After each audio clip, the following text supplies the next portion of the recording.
fastest path to an MQL. It's like the holy grail of marketing. What we're going to talk about today is really about persona development. And it's about how do you identify the personas that make you money. Not all of the personas, not the potential personas, not, oh my gosh, look at that personas. It's who is going to pay you now personas. And I think that the really interesting way that I like thinking about personas is that they're people first. Every single one of your core personas should be someone you can identify as having purchased or is very likely to purchase your product. And if you can't tie your personas back to a human, then it's probably incorrect. So to start out, this is my persona. This is absolutely my favorite picture of myself because I knit that sweater. So I am the VP of Marketing at Stormpath, which is an identity API for developers. I've been there for 5 years. Before that, I had several sales and marketing roles at early stage companies. I was also an entrepreneur. I started a business during business school, which I do not recommend. I'm a digital first marketer, so I can do things like direct mail, but I would prefer not to. And you know, if you're gonna look at me demographically, maybe because you're a CPG company, I am definitely on the knitter, maker, builder type of persona. I'm a 38-year-old female. You know, I'm in the like married urban demographic, which says all sorts of things about what you remarket to me, which is sometimes weird. But hopefully someone who's targeting me is tying me back to this identifiable persona, which is pretty obvious given my online presence. When I do quantitative persona or qualitative persona development, I really think it's powerful, and it has been very important at Stormpath because we do, you know, as small companies, as growing companies, we don't always have a lot of data. We sometimes have a very, very small amount of hopefully high quality data. And this guy is a guy named Karthik Gaikwad, who is a friend of mine, but more importantly, has been a friend of Stormpath in that he was the sort of core reference for our first persona. He's a very senior Java engineer. He purchased Stormpath, or he started using Stormpath and then actually became a customer in a very early company, a startup that he was at 4 years ago in Austin. And so getting to know Karthik personally, asking him tons of questions about why he liked us, I was able to really kind of dig into where are people seeing value in our product, and to then triangulate into a couple of other early customers we had seen. And this was the core of our first persona. So it was things like, he's cloud ready, cloud first. He is going there. He does not want to look at old on-premise solutions. He wants the newness. He's active in open source communities. He's a very experienced developer. These are things that you can sort of see from someone's online persona, right? You can see what meetups they're involved in. You can look at their LinkedIn profile. There's a really cool tool called Crystal that talks about what are their communication preferences, looking at the way they tweet and the way they talk about themselves on LinkedIn and Facebook and all that. But the most important thing when you're building this, your core persona, your qualified persona, is to think about who is very highly qualified and to really weed out everyone who isn't. And even if it's a couple of data points, which I think can make us all very uncomfortable if we're data-driven marketers and we're proud of being able to reference back to, you know, our metrics, it's really scary sometimes to go off 6, you know, specific representatives of what is going to turn into a qualified lead.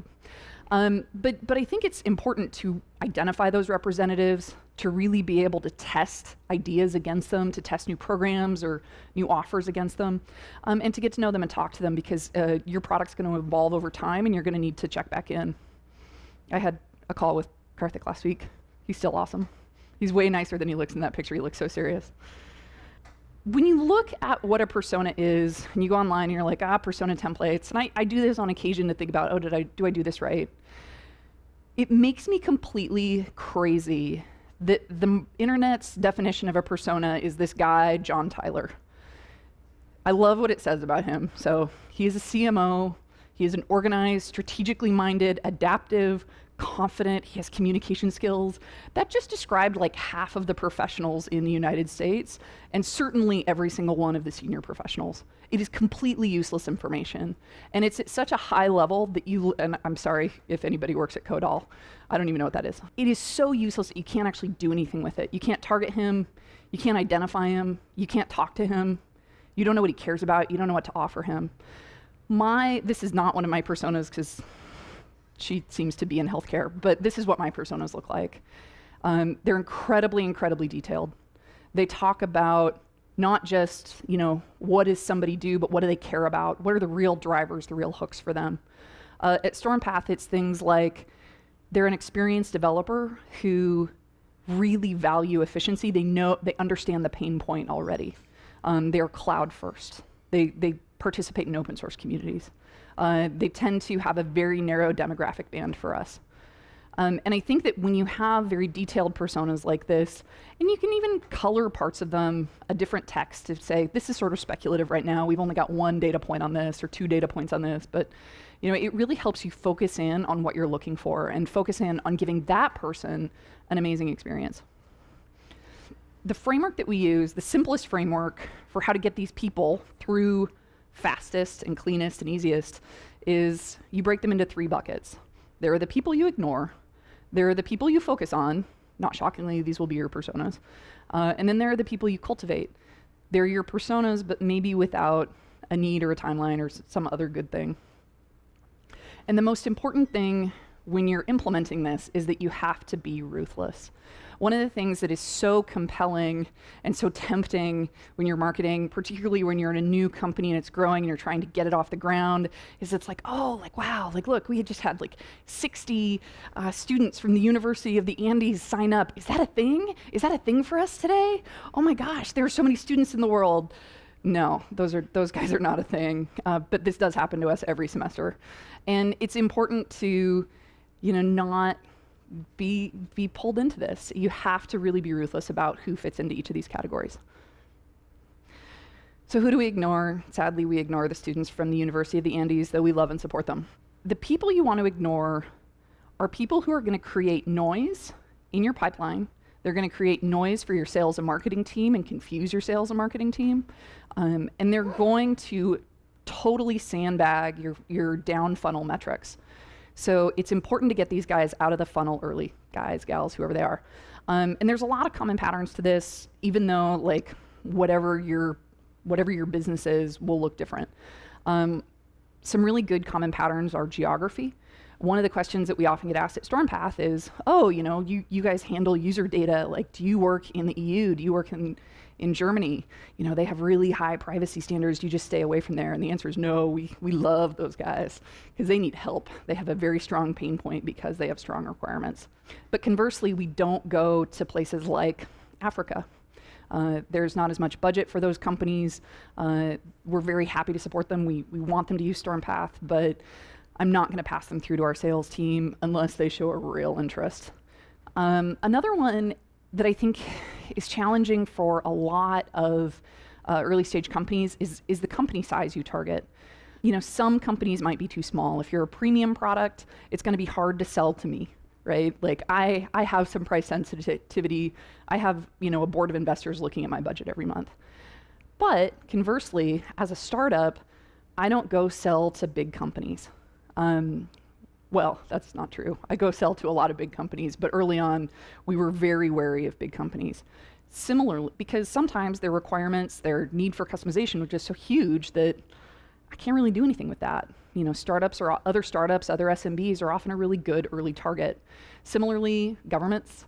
If you, as a small company or a startup, have a 6-month runway, but the government sales cycle is 24 months, you either better raise a lot more money or you better find a new target. One of the things that we see in developer services is that programming language tends to be a real differentiator. There are languages Stormpath doesn't chase, typically because what is already built into the core framework is so compelling that it takes a lot of extra work for us to be competitive there. And then the other one is job title. For instance, if you're a student, if you are a marketer, you're not our customer, so you are inherently disqualified. That doesn't mean that these people aren't valuable to my business. These people are very valuable to my business. They are sometimes even more active in social media. They're curious. They're influencers on a sale. They could be people who drive brand awareness. They could be people who ask Stack Overflow questions, or really just bring us up as an example. So the goal here is to show them the love. We want them as users, but I don't want them in my sales channel, so they're not an MQL. Focus is really important. So the question here is, how do you go from tying your persona into a group of people, a segment within your marketing automation system? And I think that what you do is, not only do you sort of look for who's signing up, and hopefully you're targeted, and some of these people are coming through, but you look for the people who are coming through at speed, and with intent. So the framework that I like to use is an IBM sales framework called BANT. Is the lead you're talking to, do they have the budget? Does the company have the budget? Does that lead have the authority to purchase? Do they have a clear need that matches what your product offers? And do they have a timeline that actually works for your business? The government example being a great one. What you can see in the marketing funnel that is helpful for your salespeople is whether they have a need and a timeline. And you can't see it perfectly, right? These are qualifications for a sales team to figure out. But what you can see little inklings of are need. And one of the things that I love about identifying need is just giving people opportunities to raise their hand. I call these the aircraft carrier landings, because they're people, which is about 20% of Stormpath revenue, who hit the contact us page, email sales, and we have never seen them before. And it's just a way for people to raise their hand and be like, I have a need right now, I want to talk to you. But it could be other things like, are they going to certain landing pages that indicate that they may be really seriously interested rather than, our April Fool's Day blog post, which gets a lot of traffic? Are they having visits in? Are they visiting specific to certain events? Like we have a big webinar, and then we see repeated events after that webinar. The other thing is recency and frequency. Typically, one of the things that you can see, whether you know to focus on this person, is how interested are they? How often are they coming back? Are they coming back a certain number of times within a certain period? If you can see budget and authority before someone talks to sales, that's pretty impressive. You can do it with third-party tools. So like a proxy of budget is what size of company they work for. The bigger the company, the bigger the budget. Proxy of authority would be like the job title. And the goals here are give them a clear way to contact sales. So if you sign up for Stormpath, you're going to get, and you look qualified, you're going to get an outreach from someone on the sales team, just to check in, so that it's clear to the user, if they are qualified, if they do have that need in that timeline, how to respond and how to engage. The other thing is, we have the contact us page. A lot of early stage companies don't have one of those.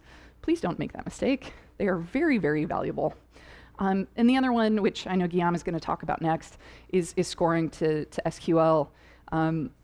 Knowing who these people are and putting triggers on different activities that you can see in your marketing automation system can really help speed things up. Then the biggest group, Cultivate. So the way you figure out who to cultivate is you take all your leads, you remove all the leads you're ignoring because they're going to drag down your funnel. You remove all the leads you're focused on because hopefully they're flying through sales. They're flying to the sales team at such a rate that they're giving you whiplash. And then the people you have left are the people to cultivate, and this is probably most of your leads. They could be a close fit for a persona, for your core persona. They could be parts of your persona. They could be similar to a persona. They could be, just disqualified because then they're in the wrong geography. But they definitely don't have a need or a timeline. They're not coming back frequently. They're not knocking down your sales team's door, calling the, company line. They're in that large pool of wait and see. I like to think about these people as looky-loos. They're people who are curious enough to wander into your store, and some of them are going to be interested and some of them aren't. But just because they don't buy right now doesn't mean they're not a good fit. The goal here, and this will vary based on your business and on your sales cycle, is to stay top of mind. So if you have a need and a timeline that could appear at some point in the future, either because of where their business is going, where their career is going, where their project is going, you want to be top of mind. And this is where drip marketing comes in. It is so, so critical to think about what is the experience of how do you stay positive positive in the frame of your potential users' thoughts, because it could take a long time. We've seen people come in 2 years later, and I will not complain about that money ever, but I will complain about that money if it takes a lot of effort to cultivate. The great thing about cultivation programs is that they should be pretty low effort. But you want them to think of you first. And so it's really about how do you take that 6 months or 12 months that it's going to take for that person to be ready and use that time to cultivate a relationship. The other thing that you can do here is you can expand your personas. And one way to do this is a quarterly dumpster dive, just to like dive in and see who's moving really quickly through your marketing funnel, who you weren't focused on. A great example of this is at Stormpath. We initially did not think that anybody in the healthcare space would want our service, right? It's like third-party user information. That sounds a little scary when you think about it in the healthcare space or the security space. It turns out that they have, that one, we're designed in such a way that if you need HIPAA compliance, it takes like 10 minutes to do it with us. And two, that it's those people have a strong need. So we went and did a dumpster dive, not very late after we launched, and it was maybe a couple of quarters later, and it was like, oh wow, there's a lot of healthcare companies in here. Like, there's a lot of healthcare startups in here, like for real. And some of them are actually quite big now, and it's sort of exciting. But it allowed us to go back in and say, oh, this thing that we were focusing on, or that we thought we weren't focusing on, we were actually wrong. It doesn't change the core of our business. It doesn't really change the core of our stuff, but we do have an offshoot of specifically healthcare marketing now and some healthcare specific programs. You can also just expand your personas if you're like going to a new geography. So say you had early on decided to ignore everyone who was in the EU, but then you had some cultivations that were like 90%, cultivating leads that were like 90% qualified, but they were just in the wrong town. You go in, you're like, oh wow, we have huge pickup in Australia. Huh, that's a thing. Maybe we should include that in our retargeting. That's also something that happened in Stormpath. So just a few things to do today. The first is to review and update your personas. Make sure they're rigorous and actionable. I think one of the things that's so painful for marketing teams is that persona creation is really tough. It is incredibly labor intensive. It is not a labor of love. It is just very exhausting, but it means that you get to get, as our CEO likes to say, belly to belly with the customer. You really get to get up close and personal and understand what they care about. And having that fidelity is super beneficial, but it also can change as your business changes. I think we're almost all parts of growing organizations here, and the amount of, or the way that product market fit has changed at Stormpath in the 5 years I've been there is phenomenal. We have to review our personas. The more detailed and rigorous they are, the less you'll have to change them later. Another thing that you can do, which we did later on, because I think early in a company it's hard to identify really who to ignore, but identify 3 obvious ignore disqualifiers. Who are your students? Who are your people in incubators in Kenya who you love but are really never going to pay you?